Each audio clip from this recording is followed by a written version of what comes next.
ಸ್ಪರ್ಧಾತ್ಮಕ ಪರೀಕ್ಷಾ ಮಾಹಿತಿ ಯೂಟ್ಯೂಬ್ ಚಾನಲ್ಗೆ ಎಲ್ಲರಿಗೂ ಸ್ವಾಗತ.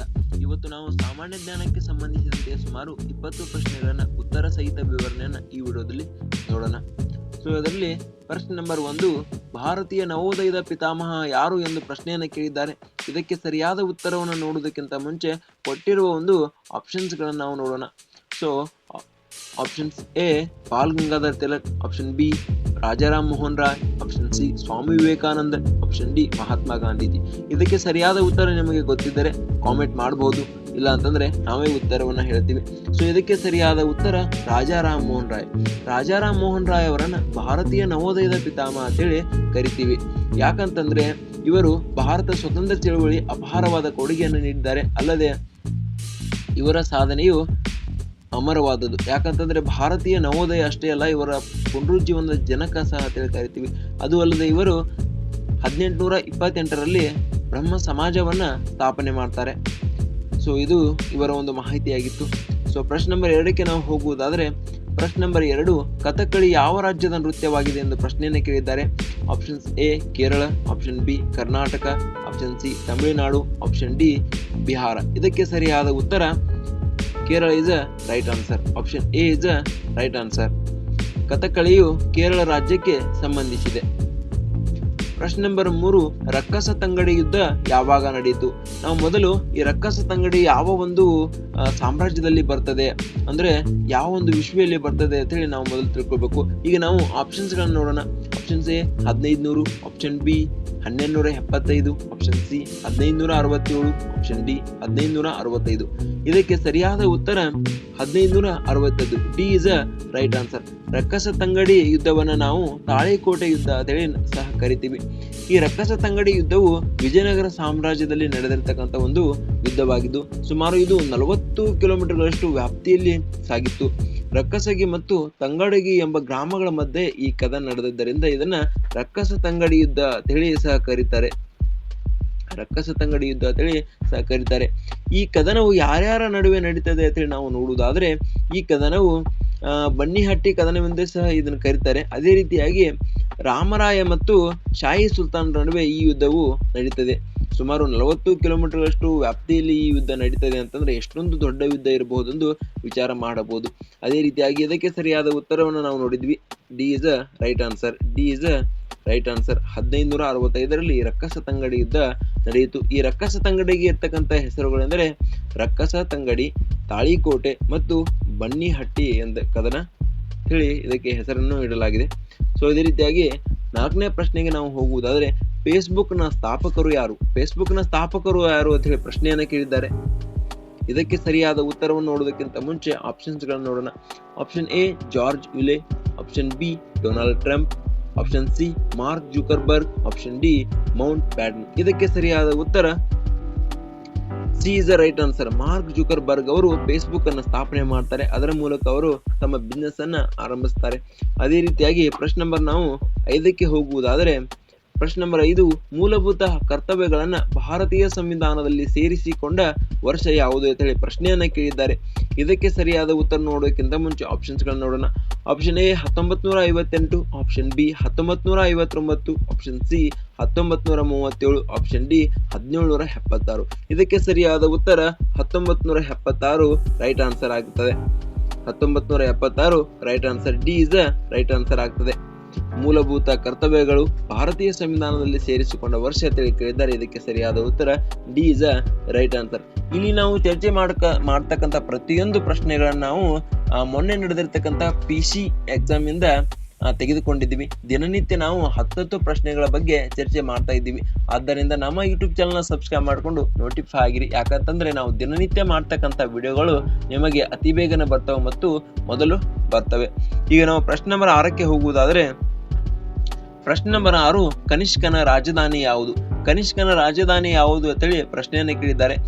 ಆಪ್ಷನ್ ಎ ಪ್ರತಿಷ್ಠಾನ, option B Purushapura, option C Bihar, option D Delhi.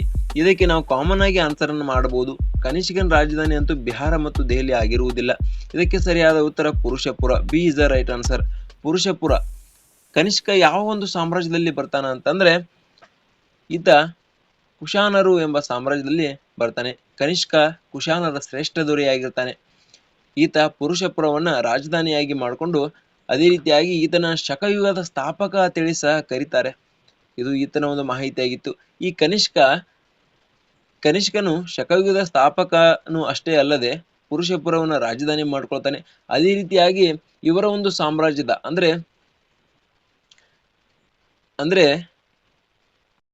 ಕುಶಾನರ ಸಾಮ್ರಾಜ್ಯದಲ್ಲಿ ಬರ್ತಕ್ಕಂಥ ಈ ಕನಿಷ್ಕನು ಕುಶಾನರ ಸ್ಥಾಪಕ ಯಾರಂತಂದ್ರೆ ಕುಜಲ್ ಕ್ಯಾಡ್ ಪೈಸಸ್ ಅವರು ಕುಶಾನ್ ಅವರ ಸ್ಥಾಪಕರಾಗಿರ್ತಾರೆ. ಶ್ರೇಷ್ಠ ದೊರೆ ಕನಿಷ್ಕ ಆಗಿರ್ತಾನೆ. ಇವರ ರಾಜಧಾನಿ Purushapura. B is the right answer. ಅದೇ ರೀತಿಯಾಗಿ ಈತನ ಶಕಯುಗದ ಸ್ಥಾಪಕ ಅಂತೇಳಿ ಸಹ ಕರೀತಾರೆ. ಈಗ ನಾವು ಪ್ರಶ್ನೆ ನಂಬರ್ 7ಕ್ಕೆ ಹೋಗುವುದಾದರೆ ಪ್ರಶ್ನೆ ನಂಬರ್ 7, ಗಾಂಧಿ ಮತ್ತು ಇರ್ವಿನ್ ನಡುವೆ ಯಾವಾಗ ಸಹಿ ಹಾಕಲಾಯಿತು ಎಂದು ಪ್ರಶ್ನೆಯನ್ನು ಕೇಳಿದ್ದಾರೆ. ಇದಕ್ಕೆ ಸರಿಯಾದ ಉತ್ತರವನ್ನು ನೋಡೋದಕ್ಕಿಂತ ಮುಂಚೆ ನಾವು ಆಪ್ಷನ್ಸ್ಗಳನ್ನು ನೋಡೋಣ. ಎ ಇಸ್ 1931 ಅಂದರೆ 1931, ಬಿ 1931, ಸಿ 1940, ಡಿ 1932. ಇದಕ್ಕೆ ಸರಿಯಾದ ಉತ್ತರ 1931 right answer. A is right answer ಆಗ್ತದೆ. ಈ ದುಂಡು ಮೇಜಿನ ಸಮ್ಮೇಳನದಲ್ಲಿ ಬರ್ತಕ್ಕಂಥ ಎರಡನೇ ಒಂದು ದುಂಡು ಮೇಜಿನ ಸಮ್ಮೇಳನದಲ್ಲಿ ಗಾಂಧಿ ಮತ್ತು ಇರ್ವಿನ್ ನಡುವೆ ಒಪ್ಪಂದ ಆಗ್ತದೆ. ಯಾಕಂತಂದ್ರೆ ಭಾರತೀಯರು ಹಲವಾರು ಚಳವಳಿಗಳನ್ನು ಮಾಡುವ ಮೂಲಕ ಮತ್ತು ಭಾರತವನ್ನು ತಮ್ಮ ಸ್ವಾಧೀನದಲ್ಲಿ ಅಂದರೆ ಸ್ವತಂತ್ರಗೊಳಿಸುವ ಸಲುವಾಗಿ ಚಳವಳಿಯನ್ನು ಮಾಡ್ತಿರ್ತಾರೆ. ಬ್ರಿಟಿಷರಿಗೆ ಯಾವುದೇ ರೀತಿಯ ಸಪೋರ್ಟನ್ನು ಕೊಡ್ತಿರೋದಿಲ್ಲ. ಆದ್ದರಿಂದ ಗಾಂಧೀಜಿಯನ್ನು ಕರೆತಂದು ಅವರಿಗೆ ಒಪ್ಪಂದವನ್ನು ಮಾಡುವ ಮೂಲಕ 1931ರಲ್ಲಿ ಸಹಿ ಹಾಕಲಾಗ್ತದೆ.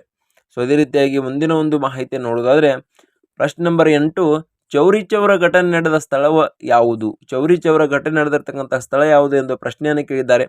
ಚೌರಿ ಚೌರ ಘಟನೆ ನಡೆದ ಸ್ಥಳ option A Amritsar, option B Ankola, option C Gorakhpur, option D Ahmedabad. ಇದಕ್ಕೆ ಸರಿಯಾದ ಉತ್ತರ option C is a right answer. ಈ ಚೌರಿ ಚೌರ ಘಟನೆ ಎಷ್ಟರಾಗ ನಡೀತೈತಿ ಅಂತಂದ್ರೆ 1922ರಾಗ ಈ ಚೌರಿ ಚೌರ ಘಟನೆ ನಡೀತೈತಿ. ಇಲ್ಲಿ ಸುಮಾರು 22 ಜನ ಪೊಲೀಸರನ್ನ ಈ ರೈತರು ಕೊಲ್ತಾರೆ. ಈ ಚೌರಿ ಚೌರ ಘಟನೆ ಇಂದಾಗಿ ಅಸಹಕಾರ ಚಳವಳಿಯನ್ನ ಹಿಂತೆಗೆದುಕೊಳ್ಳಲಾಗುತ್ತೆ. ಅಂದ್ರೆ ನಮ್ಮ ಗಾಂಧೀಜಿಯವರು ಅಸಹಕಾರ ಚಳವಳಿಯನ್ನ 1920ರಲ್ಲಿ ಸ್ಟಾರ್ಟ್ ಮಾಡಿರ್ತಾರೆ. ಅಸಹಕಾರ ಚಳವಳಿಯನ್ನ 1920ರಲ್ಲಿ ಸ್ಟಾರ್ಟ್ ಮಾಡ್ತಾರೆ. ಇದು ಅತಿ ದೊಡ್ಡ ಒಂದು ಅಸಹಕಾರ ಒಂದು ಚಳವಳಿಯಾಗಿತ್ತು. ಯಾಕಂತಂದ್ರೆ ಒಬ್ಬರಿಗೆ ಸಹಕಾರವನ್ನು ನಾವು ಕೊಡಲಿಲ್ಲ ಅಂತಂದ್ರೆ ಅವ್ರಿಗೆ ಏನು ಮಾಡೋಕೆ ಸಾಧ್ಯ, ಹೌದಲ್ವಾ? ಆದ್ದರಿಂದ ಬ್ರಿಟಿಷರಿಗೆ ಒಂದು ಒಳ್ಳೆಯ ಒಂದು ಬ್ರಿಟಿಷರನ್ನು ಭಾರತದಿಂದ ಓಡಿಸಲು ಒಳ್ಳೆಯ ಒಂದು ಅವಕಾಶ ಆಗಿತ್ತು. ಆದರೆ 1922ರಲ್ಲಿ ನಡೆದಿರ್ತಕ್ಕಂಥ ಈ ಚೌರಿ ಚೌರ ಘಟನೆಯಿಂದಾಗಿ ಗಾಂಧೀಜಿಯವರು ಈ ಅಸಹಕಾರ ಚಳವಳಿನ ಹಿಂಪಡೆದುಕೊಳ್ತಾರೆ. ಇದರಿಂದ ಈ ಅಸಹಕಾರ ಚಳವಳಿಯು ನಿಂತು ಹೋಗ್ತದೆ. ಇದು ಚೌರಿ ಚೌರ ಘಟನೆ ಒಂದು ಮಾಹಿತಿಯಾಗಿತ್ತು. ಇನ್ನು ಪ್ರಶ್ನೆ ನಂಬರ್ 9 ನಾವು ನೋಡುವುದಾದರೆ ಪ್ರಶ್ನೆ ನಂಬರ್ 9, ಸರ್ವೋಚ್ಚ ನ್ಯಾಯಾಲಯದ ನ್ಯಾಯಾಧೀಶರನ್ನು ಯಾರು ನೇಮಕ ಮಾಡುತ್ತಾರೆ ಎಂದು ಪ್ರಶ್ನೆಯನ್ನು ಕೇಳಿದ್ದಾರೆ. ಸೊ ಇದು 2023ರಲ್ಲಿ ನಡೆದಿರ್ತಕ್ಕಂಥ PC ಎಕ್ಸಾಮ್ನ ಒಂದು ಮಾದರಿ ಕ್ವಶನ್ ಆಗಿದೆ. ಇದಕ್ಕೆ ಉತ್ತರವನ್ನು ನೀವು ನೀಡಲೇಬೇಕು. ಯಾಕಂತಂದರೆ ಇದು ಅತ್ಯಂತ ಈಸಿ ಆದ ಒಂದು ಪ್ರಶ್ನೆ. ಆಪ್ಷನ್ ಸಿ ರಾಷ್ಟ್ರಪತಿ, ಆಪ್ಷನ್ ಬಿ ಪ್ರಧಾನಮಂತ್ರಿ, ಆಪ್ಷನ್ ಸಿ ಉಪರಾಷ್ಟ್ರಪತಿ, ಆಪ್ಷನ್ ಡಿ ರಾಜ್ಯಪಾಲ. ಇದಕ್ಕೆ ಸರಿಯಾದ ಉತ್ತರ option A is a right answer. ಸರ್ವೋಚ್ಚ ನ್ಯಾಯಾಲಯದ ನ್ಯಾಯಾಧೀಶರನ್ನ ರಾಷ್ಟ್ರಪತಿಯವರು ಆಯ್ಕೆ ಮಾಡ್ತಿರ್ತಾರೆ. ಇದು ಇದರ ಮಾಹಿತಿ. ಅದೇ ರೀತಿಯಾಗಿ 10ನೇ ಒಂದು ಪ್ರಶ್ನೆಯನ್ನು ನೋಡುವುದಾದರೆ ನಾವು ಭಾರತದಲ್ಲಿ ಗ್ರಾಮ ಪಂಚಾಯಿತಿಗಳ ಒಟ್ಟು ಸಂಖ್ಯೆ ಎಷ್ಟು? ಇದನ್ನ village account PDO FD ಎಕ್ಸಾಮ್ಗಳಲ್ಲಿ ಕೇಳ್ತಿರ್ತಾರೆ.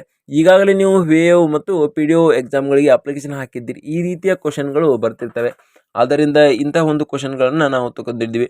So ಇದಕ್ಕೆ option A 2 lakh, option B 3 lakh, option C 2.5 lakh, option D 3.5 lakh. ಇದಕ್ಕೆ ಸರಿಯಾದ ಉತ್ತರ option C is a right answer. 2.5 lakh ಗ್ರಾಮ ಪಂಚಾಯಿತಿಗಳು ನಮ್ಮ ಭಾರತ ದೇಶದಲ್ಲಿ ಕಂಡು ಬರ್ತವೆ.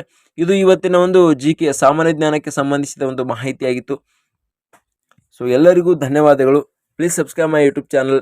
ಈ ವಿಡಿಯೋ ಇಷ್ಟವಾದರೆ ಲೈಕ್ ಮಾಡಿ, ಶೇರ್ ಮಾಡಿ, ಸಬ್ಸ್ಕ್ರೈಬ್ ಮಾಡ್ಕೊಳ್ಳಿ. ಎಲ್ಲರಿಗೂ ಧನ್ಯವಾದಗಳು.